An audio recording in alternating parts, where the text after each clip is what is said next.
So here we are again. I've forgotten now, but what we need to focus on is how to get our kids catching up again, getting to grips with what they've missed. Because if we take the theory of the government, which was backed by no research ever, then they should have been learning at home and have learnt constructively for all those weeks that we've been off.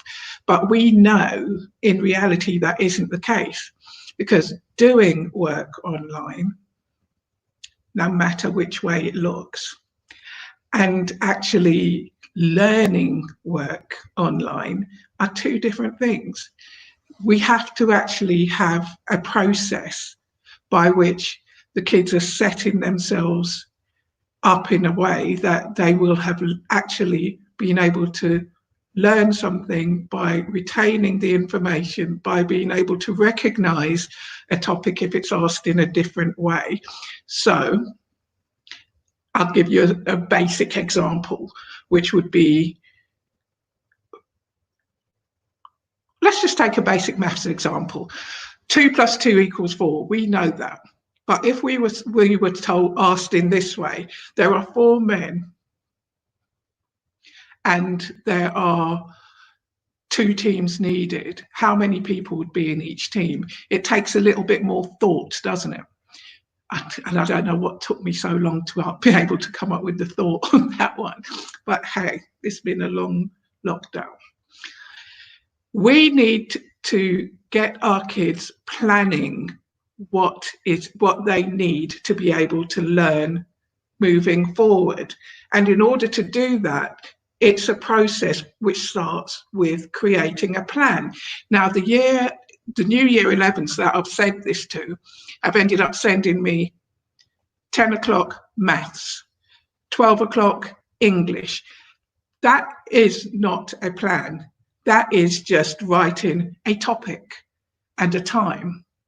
There's a big difference, because that topic is a wide-ranging topic. There are so many different subtopics included in that subject that they need to break it down even further and identify what their strengths are and what their weaknesses are, focusing on the weaknesses. So that is where their time would be well spent, not just blindly going through a number of different questions. Not just blindly doing that, because all they're doing then is just probably what they're good at anyway. So let's think about this. How do they get the information about the topics included? Well, what they do is they go to the exam board website, so they need to know which exam board they're working with. They need to download the specification for the subject that they're doing with that exam board, and then they need to go through the subject list and be critical with themselves and identify what they know and what they need more work on. And that will form the basis of their plan.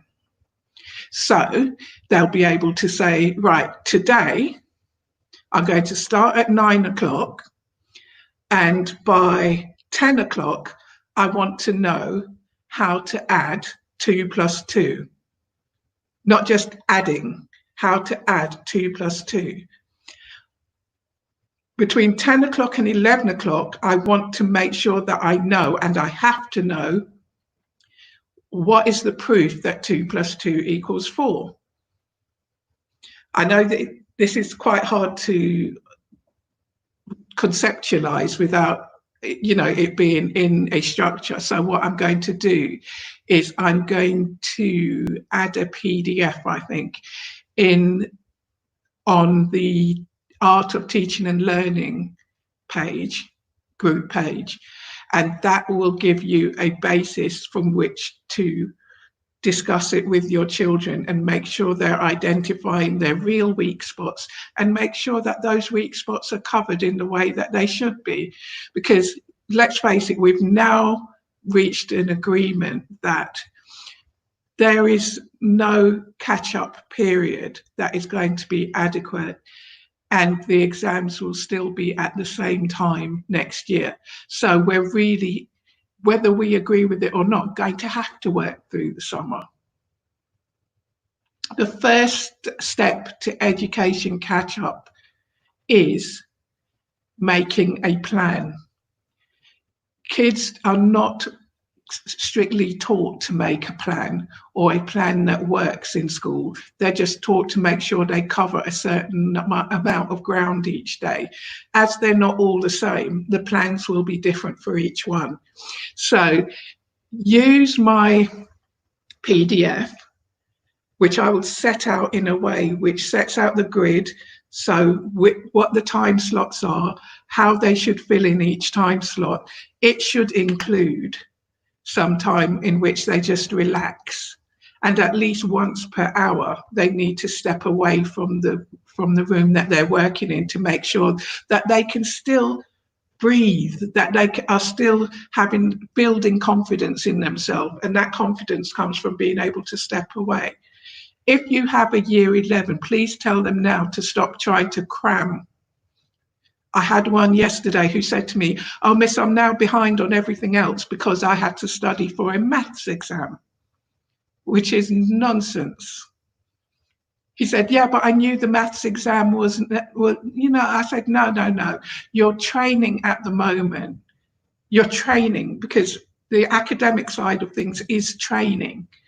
You're training your brain to deal with a number of different subjects in a short space of time. Some of them have 9 different GCSEs and will be doing several papers in 1 week. They can't afford to spot revise. So when I say spot revise, I mean revise one topic at the risk of not spending enough time on something else. They need to plan carefully first. Those soft skills are important to success in education and are great for their future life because they'll be able to put things together in a way that works. But I'll be back soon with some more information for you about how to take those steps to education catch up.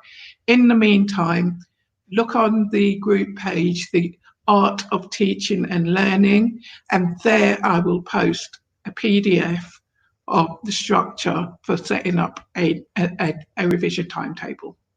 In the meantime, as always, have a great day.